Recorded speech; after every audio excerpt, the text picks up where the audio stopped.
Lancée en septembre 2014, l'opération Chamal représente la participation française à la coalition internationale en Irak. Elle mobilise 1100 de nos militaires. Ces derniers soutiennent d'une part les efforts des forces irakiennes contre Daesh et d'autre part participent à la formation des militaires irakiens.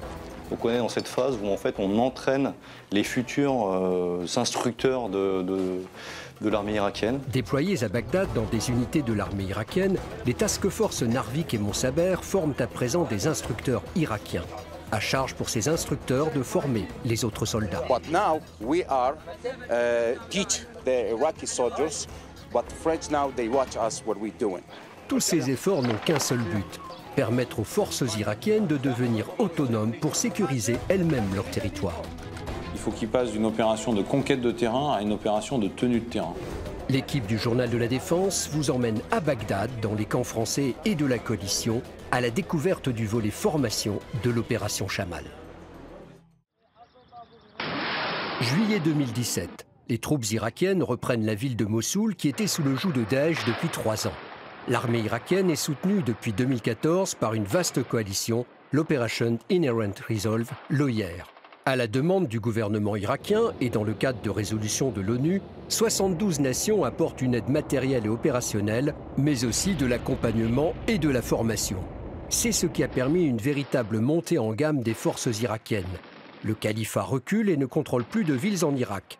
Il dispose de moins en moins de capacités à fomenter des actes terroristes à l'étranger, notamment en France. Il s'agit maintenant de conforter ces résultats.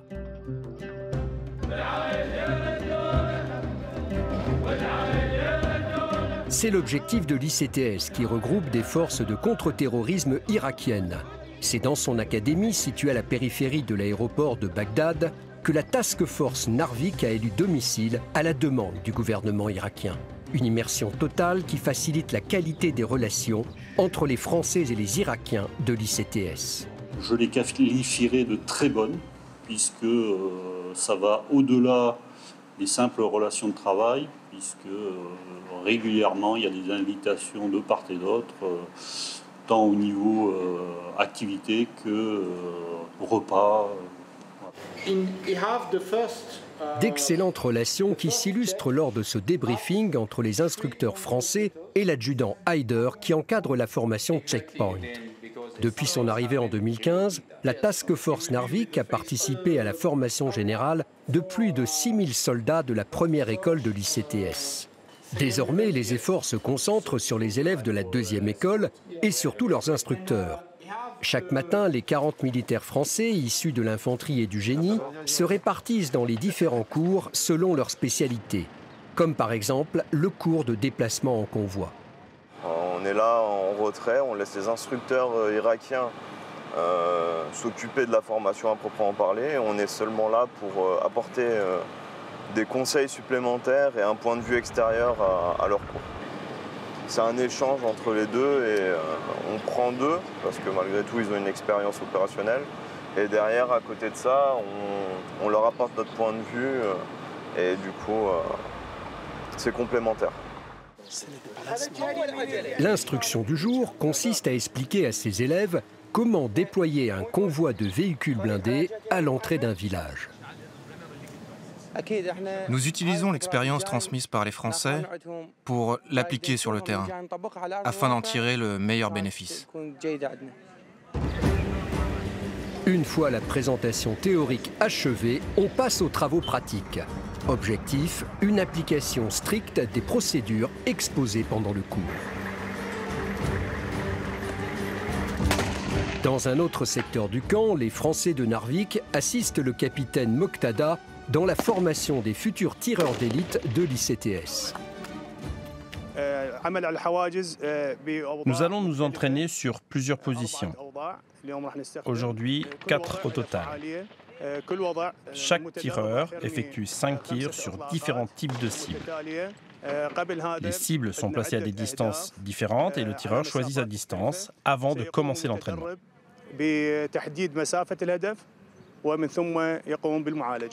It's more important You have response your friend in the fight. Dans le cadre de la formation aux armes lourdes, le caporal-chef Florian, en binôme avec son collègue irakien et assisté d'un interprète, présente les caractéristiques techniques de l'AT-4CS, un lance-roquette anti-char à utilisation unique qui équipe les troupes irakiennes. Pour les deux formateurs, c'est avant tout un travail d'équipe. Alors ce que je développe le plus avec eux sur la pédagogie, c'est vraiment apprendre à s'adapter à la situation par de multiples petits exercices, le démontage les yeux bandés, faire des manipulations avec des mélanges d'armes, plusieurs pièces provenant de plusieurs armes, qui leur permet d'avoir une réflexion, même en état de petite fatigue. L'instructeur irakien prend ensuite le relais pour exposer les consignes de sécurité et les différentes positions de tir. L'entraînement que nos soldats ont reçu et pendant lequel j'étais instructeur a été très utile, notamment contre Daesh à Fallujah. La première promotion diplômée a d'ailleurs participé à ces combats. Sans les formations que nous avons reçues, il n'aurait pas été possible d'accomplir notre mission et de libérer l'Irak. Un peu plus tard, nous retrouvons l'adjudant Haider qui débriefait le matin même avec ses homologues français la formation checkpoint de la veille. Dans le cadre de ce nouvel exercice, les élèves de l'ICTS approfondissent les bons réflexes lors de la fouille d'un véhicule et de ses passagers. On peut cacher sous les sièges, dans les sièges, on peut y mettre des obus, on peut y cacher de l'armement, c'est n'importe où en fait. Ils peuvent désosser une porte et y cacher de l'explosif dans les portes, des systèmes de déclenchement, des boutons, des choses suspectes. L'adjudant Haider a participé à de nombreux combats contre Daesh. Son expérience du terrain et l'expertise pédagogique acquise auprès des instructeurs français font de lui un formateur particulièrement respecté par ses élèves.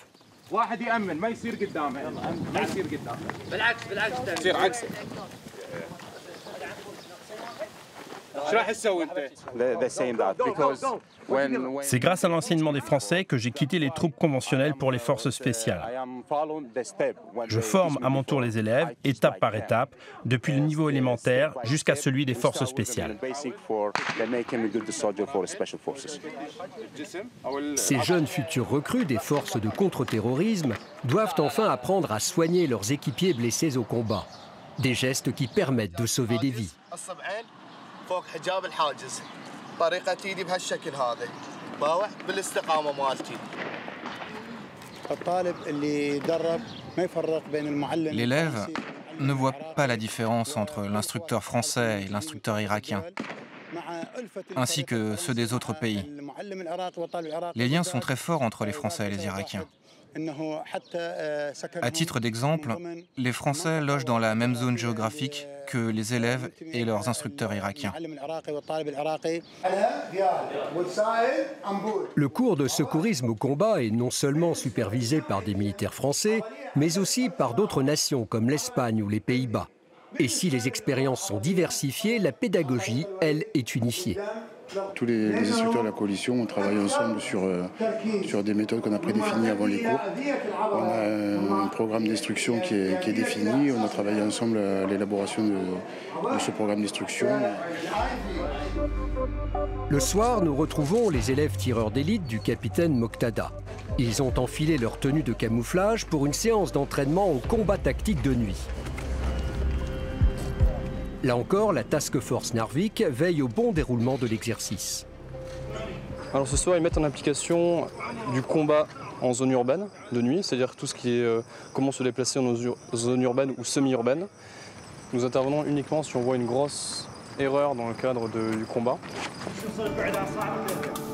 Le lendemain, nous avons rendez-vous au camp américain Union 3 à Bagdad où sont regroupés les différents services et nations de la coalition.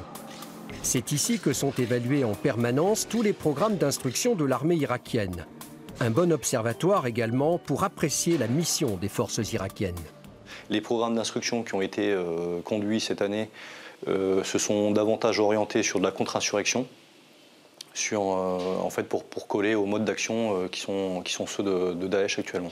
Le général Parisot commandait jusqu'en juillet dernier les forces de l'opération Chamal et représentait la France au sein du commandement de l'OIR. Une année passée à Bagdad qui lui permet aujourd'hui de mesurer l'autonomisation de l'armée irakienne tout en évoquant l'avenir. Alors les forces irakiennes sont dans un niveau tactique qu'ils n'ont jamais eu depuis très longtemps. L'idée, c'est d'ici 2 ans d'avoir une armée irakienne qui est capable d'assurer la sécurité pour tous les Irakiens et également de pouvoir protéger ses frontières et d'éviter d'avoir des influences extérieures à l'intérieur des frontières. Nous voici à présent à l'ouest de Bagdad, dans le camp de la Task Force Mont-Saber. Depuis 2015, elle remplit une mission de conseil, d'appui et de formation auprès de la 6e division irakienne. Un travail particulièrement apprécié par les autres nations de la coalition. Mont-Saber est en train de faire un travail exceptionnel, puisqu'elle s'occupe de l'entraînement de la 6e division de l'armée irakienne, qui est responsable de la zone opérationnelle autour de Bagdad. Par ailleurs, l'efficacité des canons César de la Task Force Wagram au nord de l'Irak a conduit l'OIR à confier à la France une nouvelle mission. Il s'agit de former les futurs instructeurs de la prestigieuse école d'artillerie irakienne. Plus d'une douzaine de nouveaux cadres spécialistes ont rejoint Mont-Saber. Ce jour-là, dans les locaux de l'école d'artillerie, les Français procèdent aux premières évaluations. C'est une évaluation qui reflète toute l'instruction qu'ils ont suivie depuis 10 jours. Donc c'est assez complet, c'est du bon niveau. On est vraiment dans l'utilisation. Le matériel basique est nécessaire et incontournable pour chaque artilleur. Au travers des actions de formation menées par les Task Force Mont-Saber et Narvik, l'armée française aide les Irakiens à écrire une nouvelle page de leur histoire tout en combattant le terrorisme. Une assistance pédagogique et militaire afin d'installer une paix durable.